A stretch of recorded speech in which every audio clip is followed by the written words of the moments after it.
So this is video about operator overloading. I'm going to use a classic example. I've used it in classes before. If you had me for Java, I don't know if anybody did. I can't remember, but if you did, you might remember the rational or fraction class. I got that from the Dytels, Paul and Harvey Dytel authors. They've used it as an example before, and I think it's just that it's a really good example, along with there's another similar example that uses complex numbers, the imaginary number and all that kind of thing. Both of those are really interesting examples. So I use it often, especially when I'm talking. Well, I use it a lot for class design, just showing how you can create a class that's useful and gives you the ability to do something you couldn't do before. And especially operator overloading is really, I think, salient as an example for this. So what we're going to do, we're modeling fractions. So if you remember from the calculator class, this is not the calculator class, it's the calculator in Windows. But if you wanted to, say, model 1/4, you divide 1 by 4 and you get 0.25. So everything's done in like decimal form. You don't actually do fraction arithmetic. Like it doesn't, if you wanted to know, like if you added 1/4 and 1/4, you should get 1/2, right? Instead, you get 0.50. You don't get the 1 over the 2. So if you wanted to create an environment in code to where you can like work with fractions in their natural form, and again, what is a fraction? It's a ratio. It's a rational number. Get into number theory here. I'll try not to get off on track on this too much, but a ratio, or a rational number, rational meaning ratio, is a number for which you have the form, of an integer over another integer, as long as the bottom integer, the denominator, is not equal to 0. That's a rational number. So for example, 2 over 1, which is 2, right? That's a rational number. It's bigger than the group of integers, right? They're both infinite, but in a way, there's more fractions than there are. Integers are a subset of rational numbers. Examples of irrational numbers are things like pi. You cannot express pi, that number, which is a real number, in terms of x over y, where y is not equal to 0. There's no fraction that precisely expresses pi, or the Fibonacci number, phi, or there's a few others, but there's infinitely more. There's infinitely many rational and irrational numbers, but the real numbers are uncountably infinite, while rational numbers are countably infinite. But we won't get into all that right now. Just in simple terms, let's go back to grade school, middle school, somewhere in between those two, right? It's when you start learning about fractions. Just like being able to do, greatest common denominator, all that stuff when you're add fractions. So this is a really ugly form, but it's supposed to show a left fraction or a right fraction doing math. I should make that capital, shouldn't I? Let's do this live. We'll do it live. Anyway, so you've got a rational or a fraction over here and another rational. By the way, rational, I'm just another tangent, but that's why you call things rational, because the Pythagoreans, the guys who followed Pythagoras' philosophy, mathematicians, they didn't like irrational numbers. Like the square root of 2, for example. That's the most famous example. They hated that the square root of 2 was not rational, because it's not pretty. It's not tight up in a little bow. So irrational has that meaning of like not making sense. It's not reasonable. From that. Anyway, let's go back to do this. So what I want to do is model adding two fractions together. So for example, if you run this, it takes a second for it to compile and run. What I want to do, and this is not implemented yet, I'm going to do this as we go, but I want to add, say, 1/2 and 1/4. Add or subtract or multiply or divide.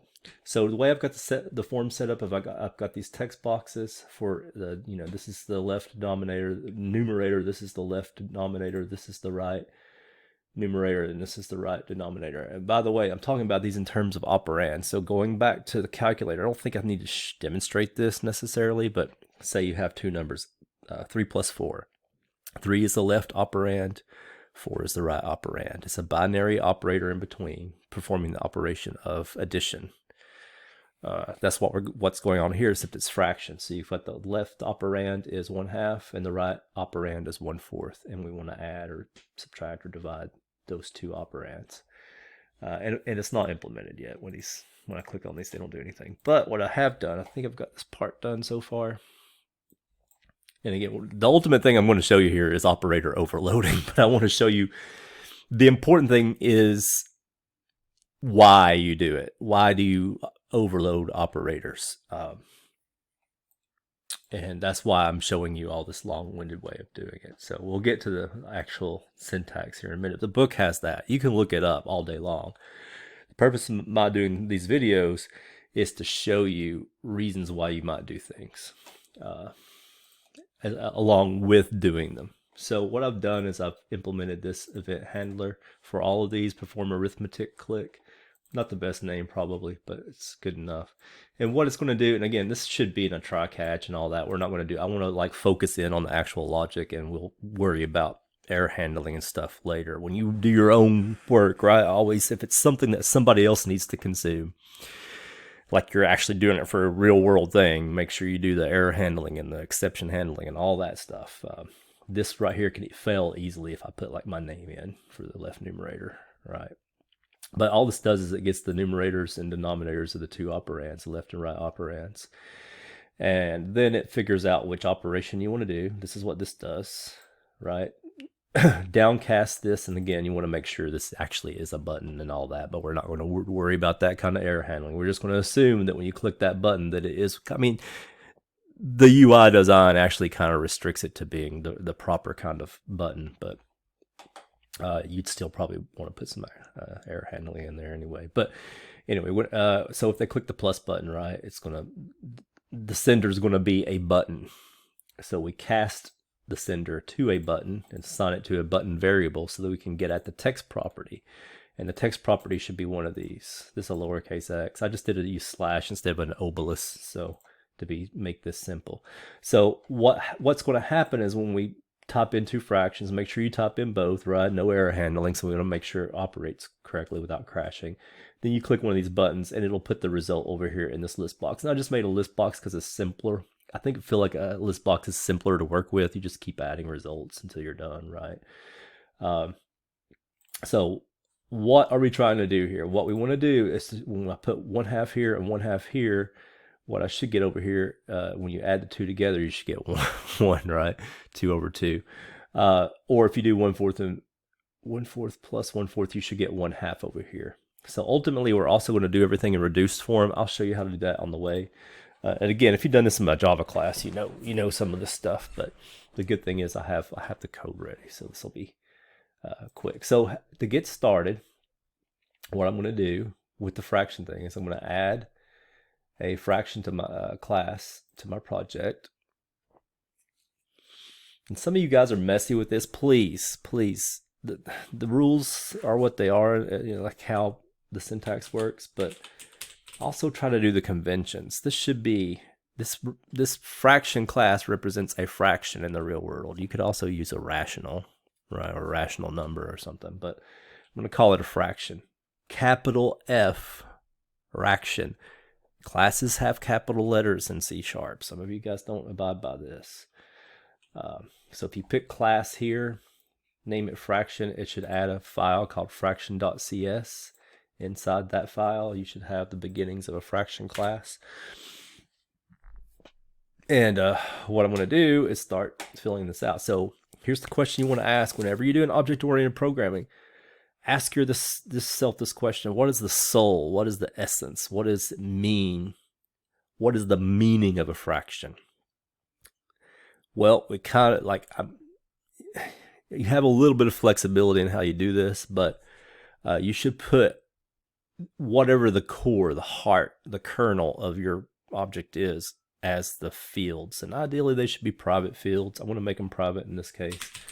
the principle of least privilege. Look up that principle. I might do a lecture on it at some point, but that's what we're going to abide by here. It's just a good habit to be in. If there's no reason for these to be public, don't make them public. And I think in this case, it's a fairly simple kind of thing we're modeling, and it's okay to just make them private. Okay, so what is it? It's an integer. Remember what I said? A fraction is a ratio of whole numbers, where the one on the bottom, the denominator, can't be 0. That's not x not equal to 0 over, or even if it does equal 0, actually, over anything that is 0 is undefined in math. So just don't do it in your code either. It's undefined in C#. So we'll handle that later, but that's the tweak I'm talking about. This is not the totality of the heart of a fraction or a rational number. It should also have the limit on this being not equal to 0. Other than that, this is the definition of a fraction, because that's a whole number and that's a whole number. A fraction has two parts. It has two whole numbers. One's called the numerator, one's called the denominator. Another thing, like style-wise, they're kind of long words, but not super long, and you have an IDE here that completes things for you if you hit tab or return or whatever. I don't even know. My hands know how to do it, and my brain doesn't. But don't sweat having don't call it num, for instance, or numer or denom. You could. It's not that horrible if you do, but like, why not just spell it out? Anyway, also you should be doing comments, which I'm not, but whatever. So I think I'm gonna have one. And once I do this, actually, this is usually my first thing that I do. I go ahead and do the constructor. So I'm going to have one constructor. Again, public, no return value, name of class, which is fraction, and then the arguments, the parameters, technically the parameters that this is going to have. So I'm going to call it int numerator and int denominator. Again, I'm not going to sweat this. I've told you this before. You need to get used to it because you're going to see it a lot in code. This numerator is not this numerator. This denominator is not this denominator. These are arguments will come in and set these things, and then you ultimately want to get this value that's in here, here, and you want to get this value that's in here, here. You can name them the same name because this is a parameter in this function, basically this method, your constructor. It's not a field.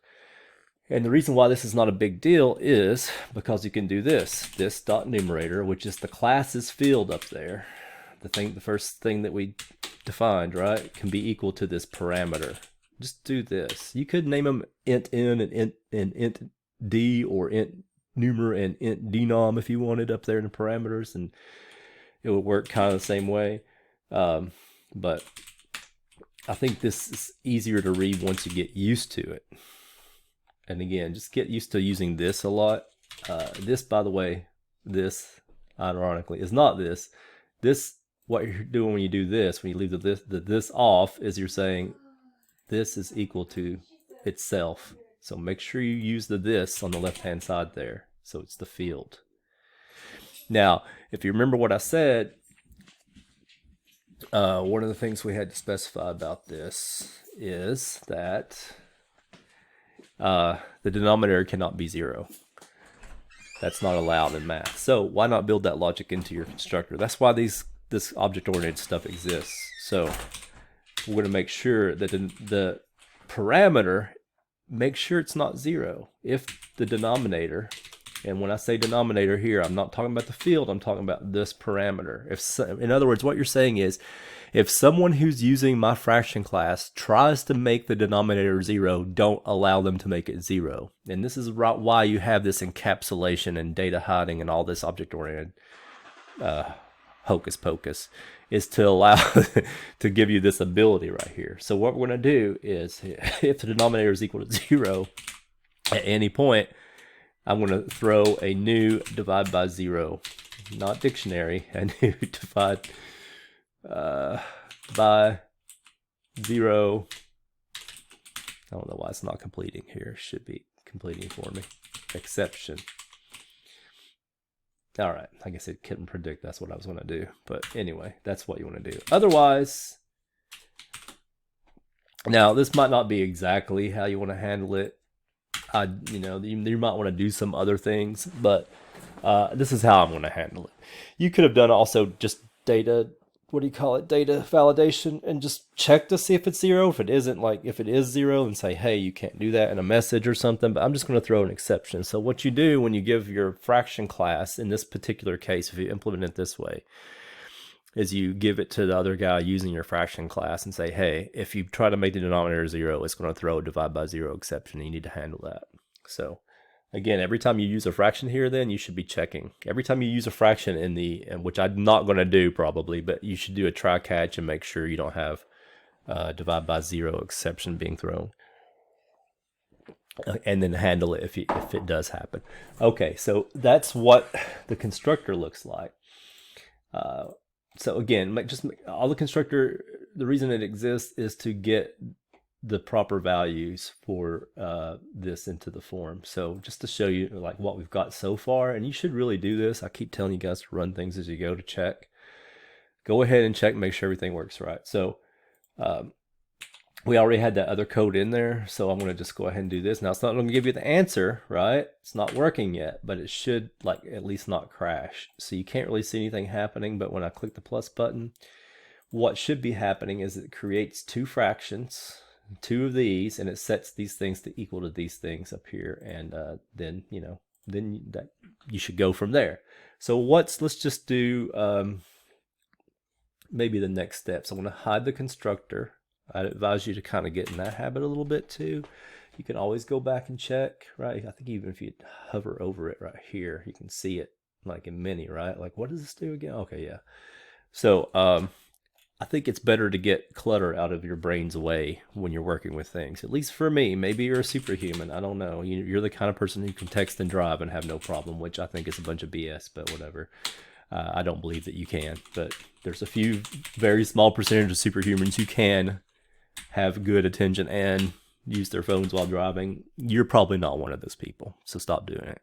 Anyway, getting off the rant a little bit.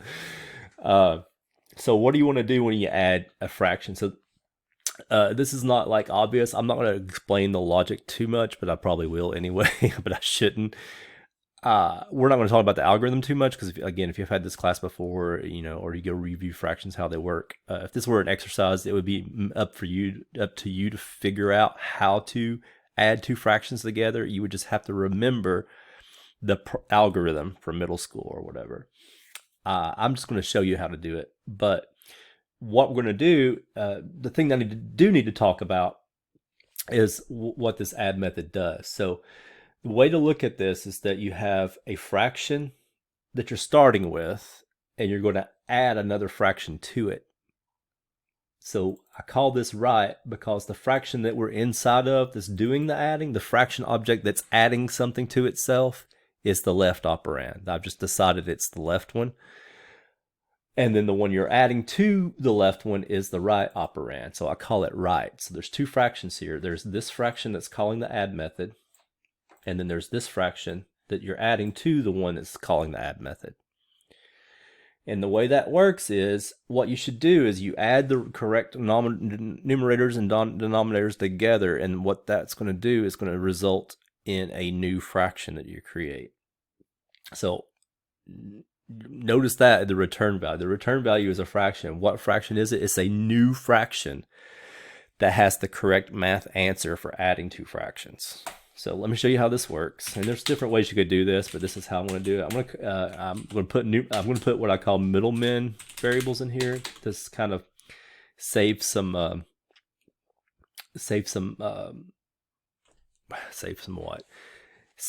complexity, like make it a step-by-step process, I guess. So what we're going to do is, the way you do this is you cross multiply. I don't know if you remember this, but you take the right denominator and multiply it by the left. So whenever I type this, it means left, logically. In the code, this is referring to what we would think of as the left operand. So it's the numerator of the left operand.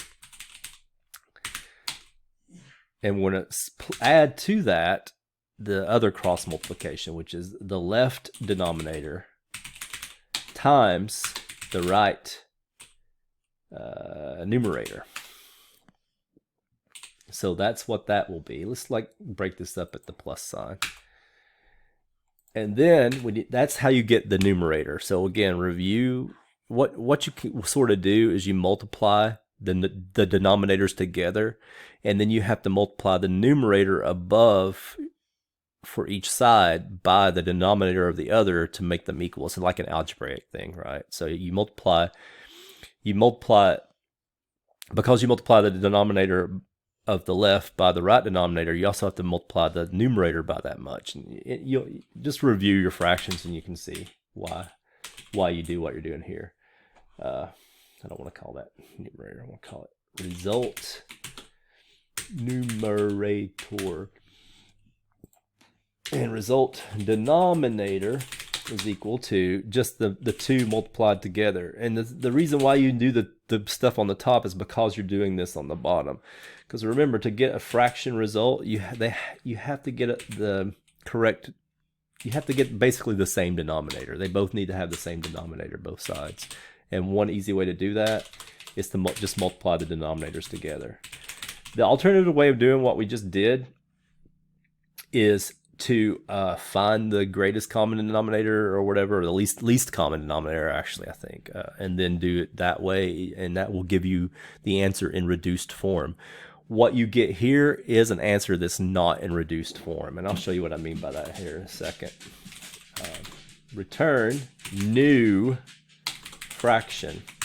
The new fraction is going to be the result numerator over the result denominator, right? And what's going on here again? Dang it! Here, when in doubt, do this. You think I could spell these things after all this time? What this means is when I this is the constructor, right? So I get what the numerator and denominator of the answer fraction should be, and I plug them into here. As long as there's not a zero on the bottom, then I get the new fraction. So let's look and see how this would work. So we have to do a little bit more. I'm gonna pause actually and get this next step really quick. Okay, so I'm back. I'm glad, because this would have been, you have to watch me type all this. So what I've done is, at this point, when you click, you fill out. So we're assuming the user, again, we're assuming correct input, because we're not doing error handling for simplicity. We're assuming that the user will fill in both of these boxes with integers, things that can be turned into integers. And right now we're just doing the addition. So the plus sign we're assuming is going to be clicked. So what that will do is it will, again, without a try catch, which it should really have, it's going to convert these to integers and put them in these integer variables over here. And then what we do is we create fractions from these numbers up here. So the left fraction, which should be the left numerator over the left denominator, and the right fraction should be the right numerator over the right denominator. Make sure you get the order right here, right, for the constructor. And then what we do is we declare a variable to put the answer in. So this is not a fraction. This is not a fraction. You can sort of think of all this, you can think of these as fractions. These are fractions. Why are they fractions? Because you have fraction objects that you've created with new. You actually have fraction objects. Here you don't have a fraction object. You just have a variable that can be assigned a fraction object when you create one. We don't have one created yet. So that being said, what we want here is the answer to be what? We want the left fraction to be added to the right fraction. So this is kind of what we want to do right here. I just called it left and right. I should, let's do this actually. F2, left fraction. There's no real reason to do this. I think it's okay. I think everybody would be comfortable with the names, but I just want to be more specific about what the right and left are in this case. You could call them also left and right operand maybe. This is what we want to do. Okay, let me stop right here. Let me pause. This is essentially the goal of this video, to be able to do this. But what does this mean? Left fraction plus right fraction. This is what operator overloading has to do with. This plus sign depending on the context of your syntax, has meaning in C# that's predetermined. So, for example, if you have two integers, then what C# knows to do with those two integers is take the bit patterns for the integers and do the arithmetic, however it does it, probably some bit shifting and stuff, and get another integer that's a result of adding the two together. It performs the addition operation on integers. When you have a double on an integer, it says, okay, I want to treat the second operand, the integer operand, as a double, and then I'm going to do, so it does this implicit conversion for you in certain cases, and adds those two together as doubles, floating point numbers, and gives you a floating point double answer, right? That's the job of a plus sign changes in the syntax. When you use that symbol, the plus sign symbol, it has different jobs, but they're very similar usually. So for example, here's another example. If you take a string and a plus sign and then another string, it adds the strings together. But what does adds the strings together? Imagine that in air quotes, right? Adds the strings together. What does that mean in C#? By default, just, built in is string concatenation. You tack on the second string, the right string, to the end of the left string. So you still have a binary operator, a binary operation. You have a left operand and a right operand. You have a string on the left and you have a string on the right. Plus, using that plus symbol in that context means tack on, append, however you want to say it, smush the two strings together. That's what it means. It doesn't do mathematical arithmetic, really. It does, in a way, it sort of does I hope I'm right about this, it sort of does a unary based system kind of addition, but I won't get too deep into that. But yeah, it has a different context. So what does it mean to add two fractions together? Well, before you added this class, C# had no idea what a fraction was. It's something you made up. You could have called this another name too, foo, and had like fuminator and defuminator or whatever. And you'd say, use a plus sign for that and say, hey, I want C# to add these two together. It's like, well, I don't even know what a fuminator is or a foo is. It's the same with fraction. Just because fraction is known in math in the outside world doesn't mean C# knows what it is. There's probably a fraction library you can include somewhere. I don't know. I haven't even looked into it. But without that being included, C#'s totally ignorant. Remember, computers are they're less than children. We have to tell them how to do everything. So built into C# is not any kind of meaning for using a plus sign on objects that you, the programmer, create. I'm creating this fraction class. It doesn't know what a fraction is. It's like, how do you expect me to add them together? I don't know how to add them together. Cannot be applied to operands of type fraction and fraction. It tells you right there. Why? Because it doesn't know how to do it. So this is where operator overloading comes in. What we're essentially going to do eventually in this program is to tell, inside of the fraction class we'll do this, we'll tell C# what it means to add two fractions together, because it doesn't know. You say, okay, this is how you add two fractions together. And obviously, it's a little bit, well, how do you add two fractions together, actually? Well, this is how you do it. Right here is how you do it. One way, anyway. But anyway, for now, we don't have that. So let me show you. This is an equally valid way of doing this, actually. It's just not as convenient to the programmer, because the programmer wants to be like, hey, there's just two numbers in math, right? I just want to use the plus sign. That's the only reason operator overloading really exists, because you could also just do this, and this is the way you do it in Java. Does Java have operator overloading? Maybe it does, and I don't know about it. I don't know how to do it. I know how to do it in C# though.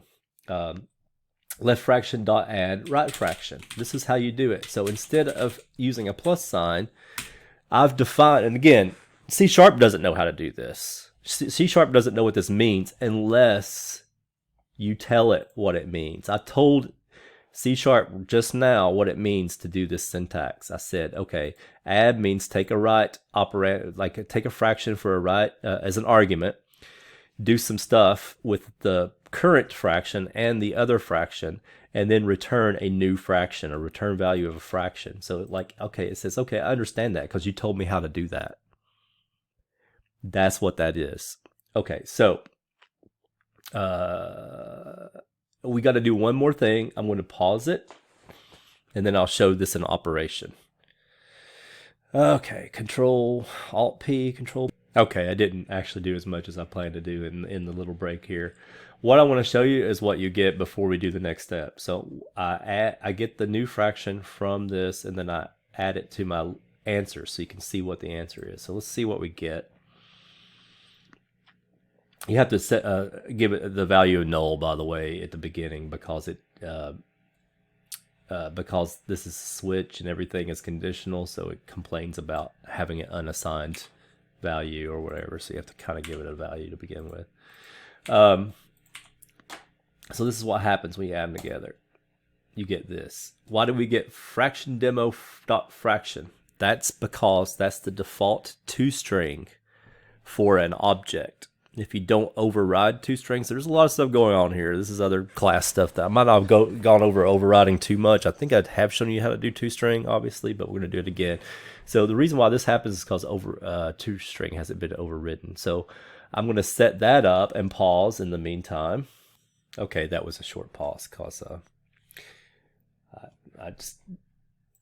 I'm at the point where I kind of want to show how I do it too. So I was going to just do it, but I'm going to show it. So I'm going to do Control Dot here and pick generate overrides, and I'm just going to pick for now. This will come into play later, but I'm going to not do those for now just to make it simpler. I'm going to override toString and click OK. You could just type this manually too if you wanted. So by default, the override when you do it, generate it, is this, but what we're actually going to do is this. We're going to return a string, obviously, because that's the return value. The string's going to be this dot numerator concatenated with a slash, and this is kind of ugly, but it's a simple way of doing it. I think most people are going to be comfortable with it, so we'll just do it this way.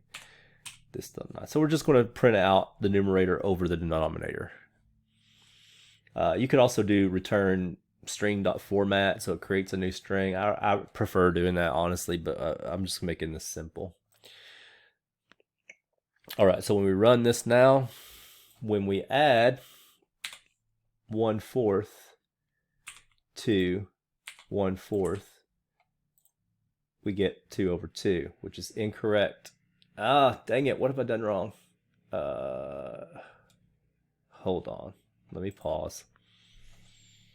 Okay, I'm not going to edit out my mistake because it's good for you to see that I make mistakes too, just like everybody. I just use, and I'm going to blame this partially on presbyopia and just like being old too on top of that, brain not working. But this is what the problem was. I had the wrong operator here. This is addition, right? Not multiplication. So I had an asterisk instead of a plus sign. So wait, no, that's not it. Dang it. Oh, damn it. That is supposed to be there. This right numerator plus this dot denominator times right numerator. That should be the. Why is it not giving the right answer? Hold on. All right, so I found the answer. Here it is. This is horrible. Damn it. It's the denominator, right? I don't know what I was saying at the point when I typed this, but I was probably lost in my explanation, and it shouldn't be numerator both times, and you guys maybe watching me type might have seen it as it happened. So I'm not going back. I'm not at it because I'm at 30 minutes in. So all right, so let's run it and see if we get the right answer. What should we get? 1/4 and 1/4 is a half, right? So 1/4, not 1/3. That's presbyopia again. 1/4 and 1/4 add together, and you get 8/16. Is that 1/2? That is 1/2. So 4 times 4 is 16, and then you add what you're going to do is you're going to add 4 and 4 on the top because you multiply both sides by the denominator, right? So 4 times 1 is 4 plus 4 times 1 is 4. It's 8. So that's the right math. Now, this is the right answer. We want this in reduced form. That's for the future. I'll show you how to do the reduction later, but just be confident that mathematically, this is not the prettiest way to show 1/2, but it is 1/2. because 8 is half of 16, right? So you can do that. This is one of the benefits of doing this algorithm is you don't have to figure out how to do the reduction as you go. You can just do it all at the end, and I'll show you how that works here in a bit.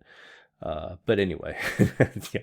So I'm going to leave it in unedited, all that mistake. You can see how, here's the thing though, you can see how a small mistake, just like I did, this is where the IDE got me in trouble. I probably typed part of I probably typed the n without thinking and then completed it and didn't notice that it was numerator instead of denominator. So that's something you got to be careful of. But I'm going to use the excuse that I'm making a video. So you guys shouldn't be as distracted as I am. All right, so you can see how we get the answer and everything. So now the next thing to do, I am actually just going to show this because I've already got all this done. I'm going to add all the other basic arithmetic stuffs. So let's see, I've already got, there we go. I'm just going to paste it in because I've already done this. So, and I wasn't going to do it, fresh. So I don't actually, to be consistent, I shouldn't put minus there. If I don't put plus for add, I should put subtract. So this is just the consistency of style. This is not anything that's strictly necessary. So if you notice, the only difference here is make sure you did the right sides though. So here's what I'm gonna do, because I meant to double check this and I didn't. I'm gonna take this logic, which I know is correct because I thought about it when I did it.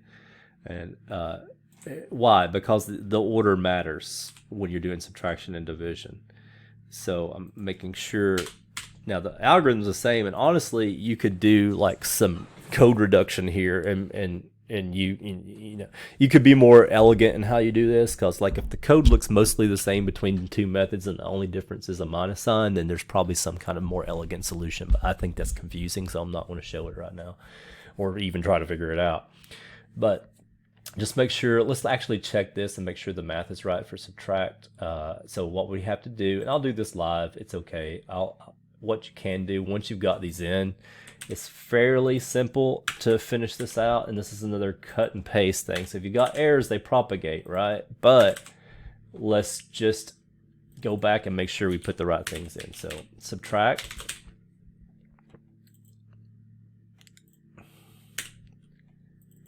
That's multiply. And this is divide.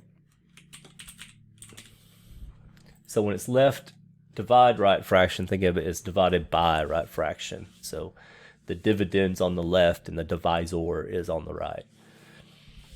And let's just check real quick, and this is where I might get into trouble. Let's see if we get the right answers. No, wait. Colon. I must have pasted over a colon or something.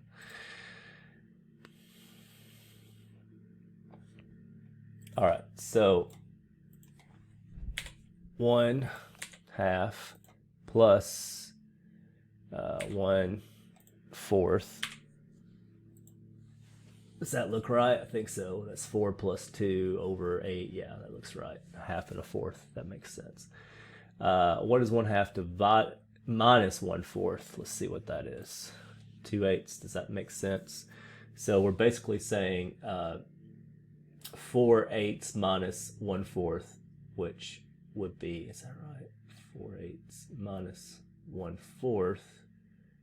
Oh, 2/4. 2/8. Okay, that's right. Yeah, so 4/8 minus 2 over 8 is equal to 2 over 8, because 4 minus 2 is 2. Let's multiply the 2 together. So that's 1 times 1 over 2 times 4, so you should get 1/8.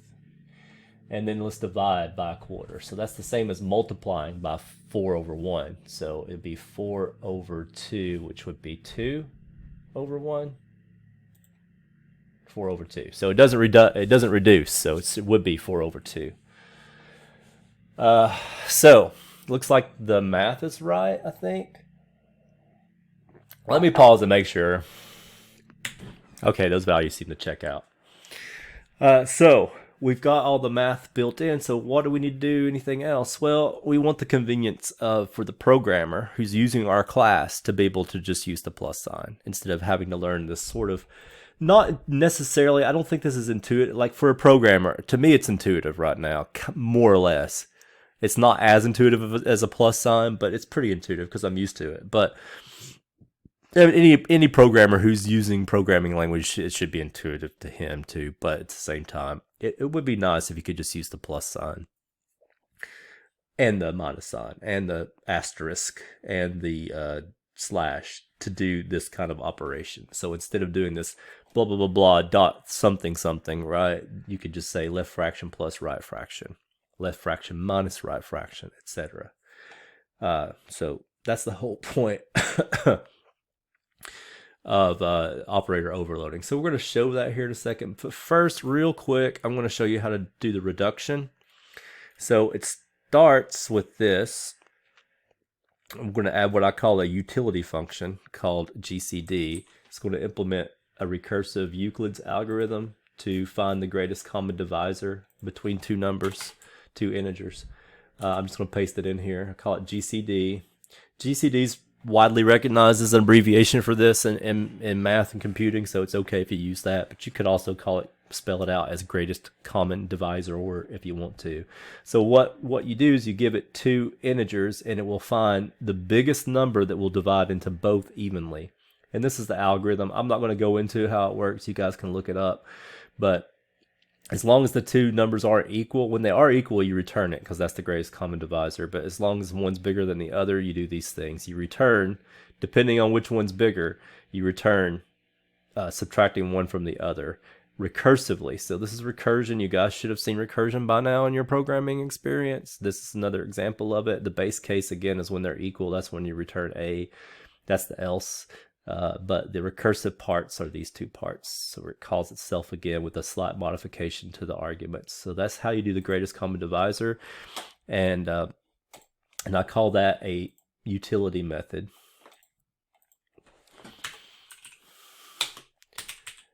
There's other names for it, but so it's private because the guy who's using your fraction doesn't need to be able to do this. It's internally built in to take care of housekeeping inside of your fraction class for you. The whole point of doing what we're doing right now is to make things easier on us and make things prettier for the guy using our class. So here's the other utility function. You could have combined these, by the way. I chose to separate them. But here's another utility method just called reduce. And this method uses the other method we just did. So utility method for, I'm going to spell it out, fraction reduction. So this is a way of expressing our fraction in smallest terms. So what I do is first I find the GCD. You could have put just a call on both of these to this function, but I think it's better to just call it once if you can. So find it, because it is the same for both, right? That's the whole point. So call this once to get the greatest common divisor between whatever your fraction's numerator and denominator is, and then divide that into your numerator and denominator, and that reduces your fraction. So how do we use this? Let me show you. You will never do any mathematical operations or creation of fractions in here without calling the constructor. Notice that the answer is always new fraction. It's always a new fraction, etc. Right? New fraction. So whenever we call a new fraction, what we want to do is reduce it. That will throw an exception anyway, but I'll just put it here because we're not going to do it unless we actually set them. So reduce, make a call to reduce. So what does reduce do? It finds the GCD of the numerator and denominator and reduces. So let's run this now so we can see what it looks like.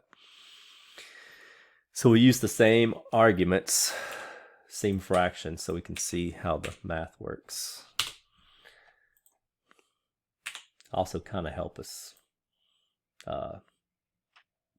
It'll kind of help us sort of like make sure to check our answers right.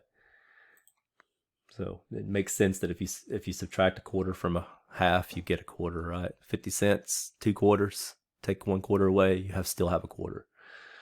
It's another way of looking at it, I guess. Multiply them together. So notice it's always in reduced form, except this one's not totally reduced. You could add the logic for it. I'm not going to bother because it is a fraction class, and I'm okay with it always being a fraction answer. I'm not going to simplify. That's another word for reduction, right? Simplify. I'm not going to simplify this down to just a 2. I'm going to leave it as 2 over 1. That's an implementation decision you would have to make on your own. In this case, especially since it's a demo, I'm just going to leave it as 2 over 1. Who cares? But that's just to show you that a whole number is a rational number because you can express it as 2 over 2's an integer, 1's an integer. 1's not 0, therefore it is a rational number. Every integer is. All right. Let's get to the point of this whole exercise. So let me show you how to do, and you could have done this from the beginning, but what I'm gonna do is I'm gonna add the operator overloading for addition. I guess I can do it for all of them if I want, but I've only got this one actually done so far for the plus, but it'd be easy to do the rest. And again, this is where you might have a lot of repetition in code, and it might be easier to like make this a little bit smaller, but so operator overloading, you have to use static for operator overloading. So notice it's public static. Then you should, ideally, if you're doing operator overloading, it's almost always going to be the case where your operands, your right and your left operands are going to be of a certain data type, and the return value is going to be a certain data type. Because what happens when you add an integer to an integer? You get an integer answer. What happens when you add a fraction to a fraction? You get a fractional answer. The set of rational numbers is closed over addition. And I think that's how mathematicians would say it. In other words, what they're saying is that if you add 2 fractions together, you will always get a fraction. If you add 2 rational numbers, you will always get a rational answer. You will never get an irrational answer. So since you always get a fraction back when you add 2 fractions together, this is what I want you to see about this too is this. What you've done is you've kind of created a method. The method's name is plus. You could call it maybe operator plus is the name of the method. However you want to think about it. Operator is a keyword. Notice this is blue. So these are the things that can't change when you overload operators. You're going to have public static, return type, the word operator, and then the operator that you're going to overload. And the book gives a list of them. There's equal sign, plus, minus, all the arithmetic, and there's a few other things you can overload. Overload. So overload, again, why you say overload? Because you're overloading basically a method. What's the method? It's the plus sign method. And the method has 2 arguments, 2 parameters. It's got a left operand and a right operand. And what do you do with those? Well, you just do addition. So since I already defined this here, I've got it here. You could also alternatively have set this up, except you would use, instead of saying this dot numerator, for instance, here, you would say left dot numerator, right? You could just use this logic here, but since I already did this logic, I'm just going to make a call to it. And at this point, actually, this is a good point here. If we've overloaded how the operator works, there's really no need for public calls to these things. These become utility methods, in other words. Because the programmer B, who's using your fraction class that you define, no longer needs these access to these. He just needs access to these. And so let me finish this up, because I haven't actually finished this. Define this for everything. Again, be careful when you copy and paste like I just did. Make sure you change everything that needs to be changed. Because like right now, I'm almost to the point where I almost forgot to like change the method calls in here, right? So you need to do that too. Plus is add. Minus is subtract. Asterisk is multiply. And slash is divide. And then what else I have to do? I have to go back to my actual form, the form that's using this class. So this is programmer B over here making this form for adding fractions, right? He needs to make adjustments to this to where he actually uses these operations now. So left fraction plus right fraction. And this is where I'm going to copy and paste again because I'm lazy. Paste this here. Paste this here. And so again, this is the danger of copying and pasting, is that if you do it, most of the time when you do it, you'll get syntax that's correct, but the logic's not correct. So make sure you fix the logic as well. Use the right operators, in other words. All right, so now you see this is a little bit more prettier to the human brain who's used to arithmetic looking like this. And how did we do this? We did this by overloading operators. All right, let's run this. I'll be surprised if nothing crashes, but we'll see. Use the same arguments. Add, subtract, multiply, divide. Looks like the same answers to me, doesn't it to you? So again, what was the whole purpose? And it's these other things too. Any two numbers should work here. 11/3 and 5/13, 4/13. That's even better. Whatever. So I wouldn't have known that's the simplest form for those, but I knew it had to be kind of messy because these are weird numbers, you know, prime numbers and stuff. You can double check to see if the math's right, but I'm going to bet that it is. Let's do 5/11 and 13 actually. Kind of makes sense. Anyway, you get the idea. All right. So what was the whole point of this? Just to wrap this up, and how far we are into this. This is why these videos take so long. But again, the reason why I did this, and I should have comments, of course. Your coach should always have comments, but I'm talking, so I don't think you guys want to watch me type comments. Actually, they might help sometimes to explain things. But and by the way, I didn't overload the equals yet. I'll let you guys. Here's what I'm going to do. I was going to show it, like for completeness. I'll let you. I recommend that you, if you're having trouble with operator overloading, and you'll make sure you totally understand it, recreate what I just did and add equals. So equals is the same idea, except you're going to use the equals method. You guys should know what the equals method is already. And again, if you think about it, it's a similar concept with the operator overloading. The equals method, why does it exist?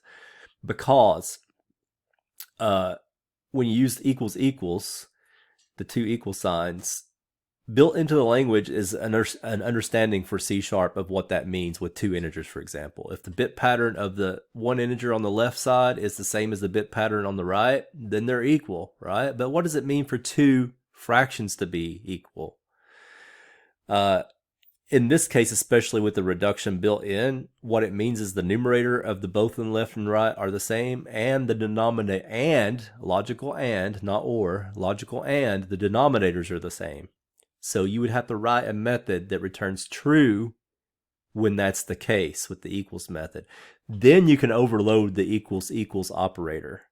Don't worry about get hash code now. We're not really doing stuff with dictionaries and stuff where you need to have that unique hash for each object that you're using. So we're not going to worry about that now.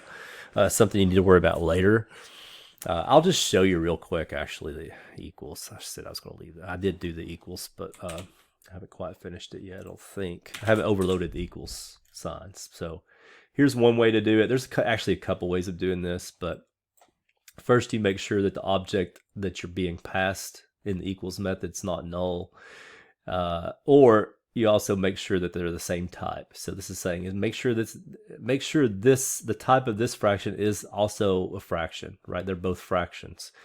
If either one of these is true, whether the object you're passing to the equals method is just null, it doesn't have a value, right? It's a zero memory address. You haven't created the new object yet, then it returns false because you can't.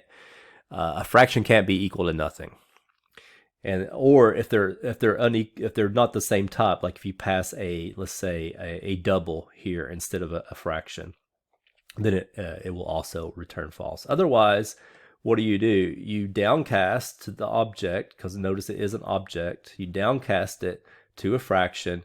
Then you check to make sure that the left numerator is equal to the right numerator. Wait, hold on, this is wrong. Get type left equals, this should be right, actually. Let me do this. It's actually the code, the logic's right, but the name's not a good name. So make sure that the left, which is the this numerator, is equal to the right numerator. You know, this thing's numerator, and make sure that the this side's denominator is equal to the right side's denominator, and then you return.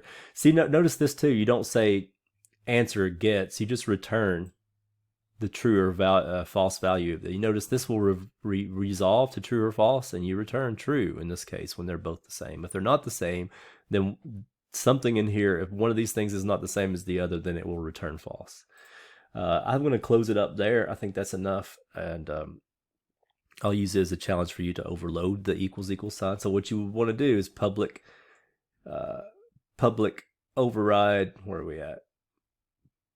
Public static bool operator equals, you know, right and left and right. And that's something like that was how I had to actually double check myself on how to do that syntax for that. But look and see how you would overload the equals sign as an operator to make sure that one fraction A, fraction left, is equal to a fraction right. All right, that's enough for this. More videos to come at some time. I'm not sure what's next. I think I'm going to let the event handling and stuff, may or may not make a video on the event handling and stuff and the delegates, because the lab sort of covers that and my video on the lab covers it. But we'll see. And I need to talk about inheritance soon. Also, I haven't started grading your labs that you turned in a week ago, so I'm going to get on that. And make sure you started on the next lab with the robot. And I made a video for that too. Bye.